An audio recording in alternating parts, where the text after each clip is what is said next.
Joining us now on Agri-Talk for this week, we are pleased to have the National Volunteer Service and one of its volunteers in the agriculture space in the studio. Our discussion will be around NVS and its work with the volunteers and how they're imparting life skills to the people right at the rural communities.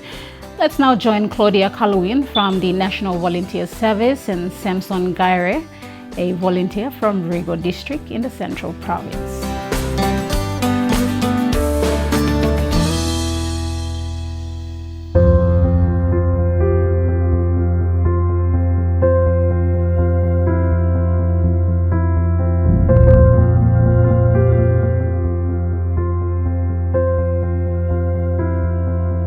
The National Volunteer Service is a government organization under the Ministry for Defense. Formerly, we used to be under the Ministry for Community Development. We've moved to Defense. So our mandate is to place volunteers, professional volunteers, graduates in nurses, teachers, agriculturalists. Yeah, so we place them in the communities to help the communities solve their issues. Issues in, when I say issues, I mean problems that were identified. So if you have an aid post but no nurses, we provide a nurse. If you have an agriculture project where you need an agriculturalist to help you in your agriculture project, for example, cocoa, we do that. We place an agriculturalist.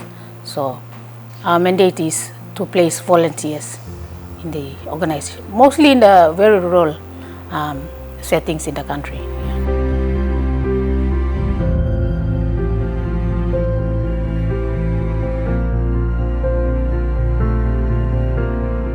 The first batch of volunteers were placed in 1993. We started with 6. And we placed volunteers in batches. So after 2 years or 3 years, and also depending on the availability of funds, so we get our warrants from the government, from the treasury. So if we have enough money to continue our process, we do that. But normally it's interval of 2 years. So far we've placed 560 plus volunteers already. And this is our 19th batch. The current 19th batch are placed in Morobe, or we'd say Momase region, and Southern region. We have a total of 79 volunteers.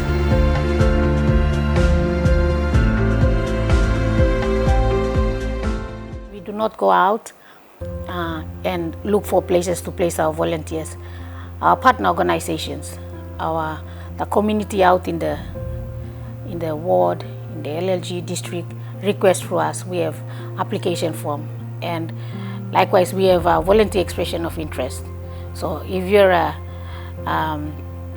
nurse, a graduate nurse, a teacher who is doing nothing, we have application forms that you can come to apply, and then we will try to match with a partner organization who've already sent in their request for a volunteer. So we match that, and then we complete our process, and then eventually get the volunteer placed.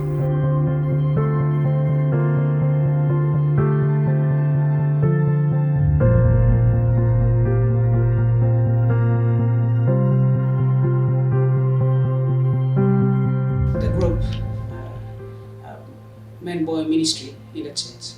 So I started this volunteer work, and then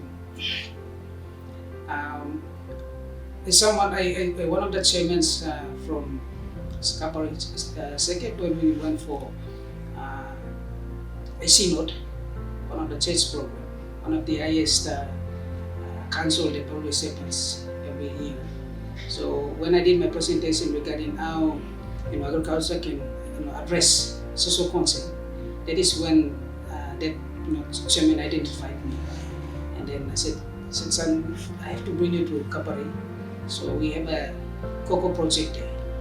I want you to establish a nursery and help our people there." So I went there in 2022.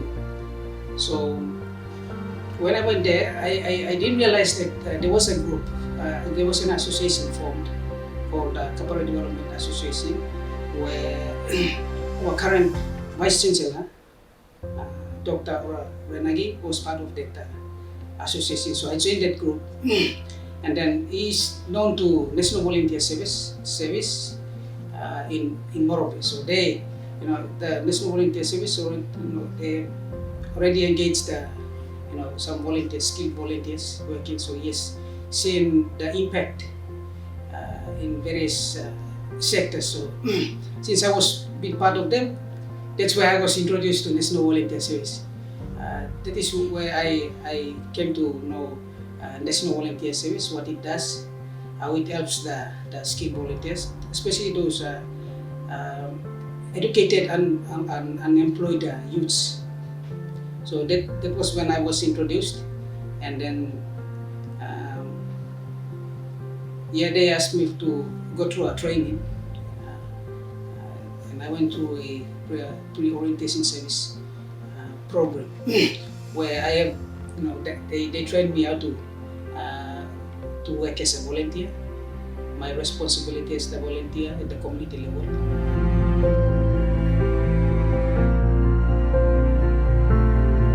I really thank National Volunteer Service for that opportunity given to me and being recognized as a volunteer. Before volunteers are placed, they have to go through, we induct them. We call it the pre-service orientation. We get them all, we induct them into the government policy, because we are implementing the government policy, the Vision 2050, MTDP, and all this policy, because at the end of the day, we have to report to the government. So we take them through that process, and then we place them in their community. So they live and they eat and work and sleep with the partner organization in the village. Yeah. And support that we provide from them is their allowance, their living allowance. We also, if we are from Gulf province going over to Manus, we make sure we pay for your ticket to go to Manus, stay there for 2 years, 3 years, and then we have to get you back out to your place. Yeah. So we give allowance, and we ensure there's accommodation, security should be provided. We ensure all your, in the 3 years of 2 years placement while you are there in the community is okay for you and for the family. Yeah. So those are some of the things we provide to the volunteer. Apart from that, we call them for mid-service. So we bring them back into, we review their work plan. So before we place them, they have to have a work plan. The partner organization will tell us their problem. The volunteer and NVS with the partner organization sits down and do a work plan for the volunteer to work on and report to us every month. So the midterm is maybe after a year, we bring them together at the central place and we go through their work plan and we see if there's need to be adjusted in terms of work plan. We do that, we help them in that area. We send them back to their respective placement site, and then they stay there for another year or two, and then that's the end of service. So we have to repatriate them back to their original place. So those are some of the things we do to support our volunteers.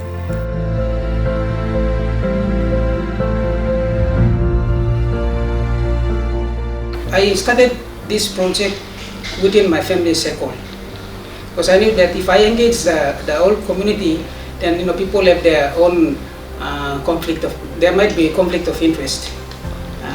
All by and then there'll be confusion, and if I engage everybody, there'll be slam ground to me, and things such things might happen. So I decided to tap into my family group. So we said this National Volunteer Service is willing to support. So I engaged after negotiating with the former National Volunteer Service Executive Director, Ms. Molly. I said, please, can I engage support volunteers to support me I think it was, there's only engaged only one, but I decided because I knew that there were 15 volunteers engaged at Kapari, so I decided to engage 14 at Imwagoro village to support me. So, I said no, they will help us on the monthly basis. So, all I give money, so they supported me. But then, after working, they knew, like, or realized it's very hard to cutting the grasses.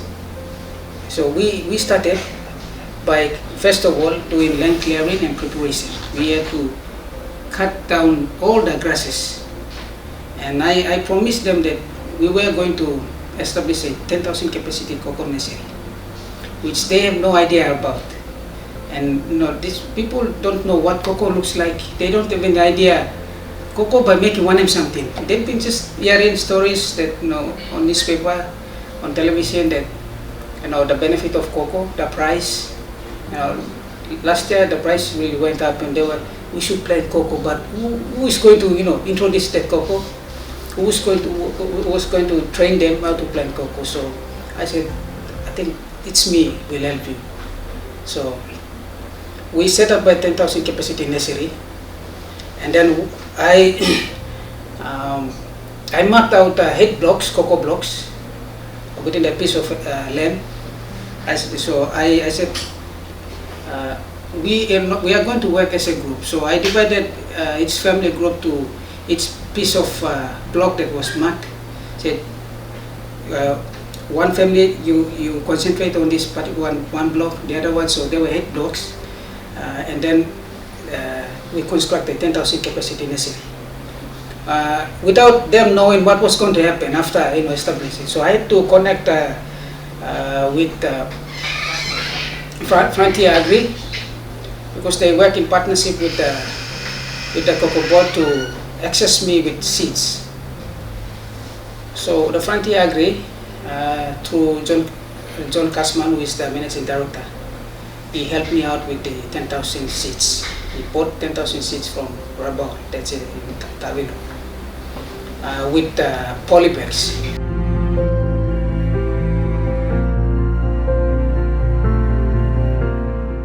Before I introduced cocoa in the community, the community were only involved in subsistence farming.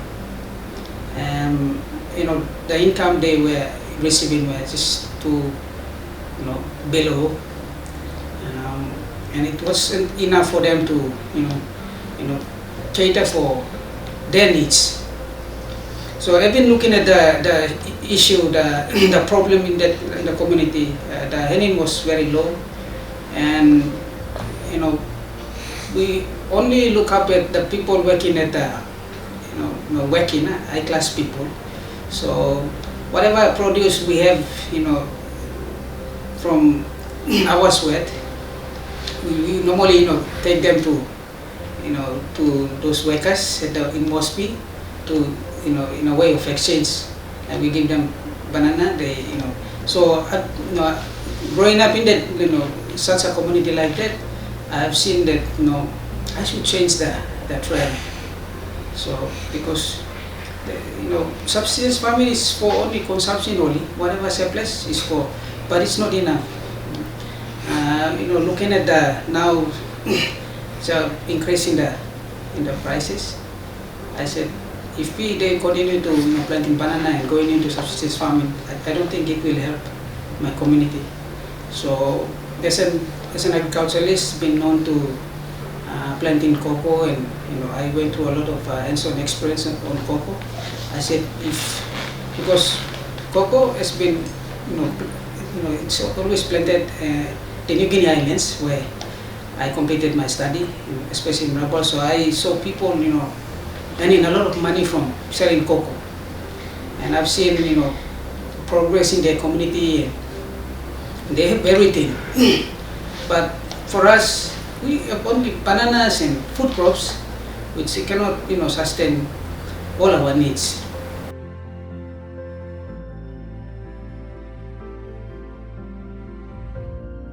My role as a volunteer, I want to to have that the heart of volunteerism in the community without complaining.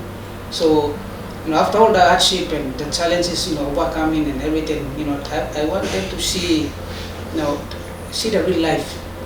I don't want them to be spoon-fed every now and then, because it's been happening in the community where if the family, if a brother is working, they will rely on him, and if they don't give, they complain, they jealous.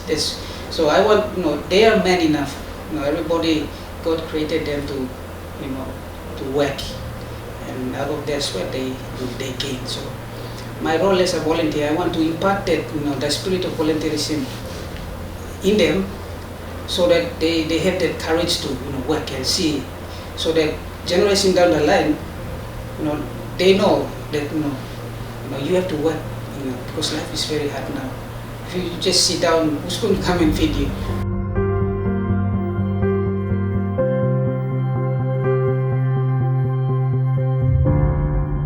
So we have the volunteers placed under economic sector and social sector. So under economic sector, subsector agriculture, we have fisheries, forestry, ecotourism. So in agriculture, we have cocoa, coffee, rice. So those are not just any other person from the street. Those are graduates. Most of them are degree holders working in the community. So we have, for example, in Menyama, we have 2 volunteers placed there working on fresh produce and honey production. So at the moment, as we speak, they are doing that. We have cocoa, a lot of cocoa partner organization in the Agri-Talk district, Nawai in coffee. That's in Morobe or Momase region. In the southern region, we have recently Central Province has gone into cocoa production. So we have 2 partner organizations into cocoa production and rice as well.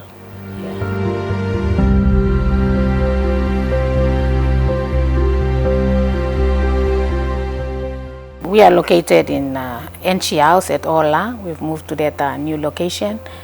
It's opposite Hilton Hotel. We also have a social media page like Facebook, LinkedIn, and for those who have graduated recently, they've been graduates from all the universities. We have online application form for volunteers who are doing nothing at the moment, looking for job opportunities. There's an online application available on our social media pages, and for partner organization, for communities, like I said, if you have a project or a problem that you think NVS can assist you to solve your problem by way of placing a volunteer, we have this online application form available for you to use. Send it in, we'll go through it and get in touch with you. So we are getting ready for our batch 20 recruitment and to phase off our batch 19 volunteers.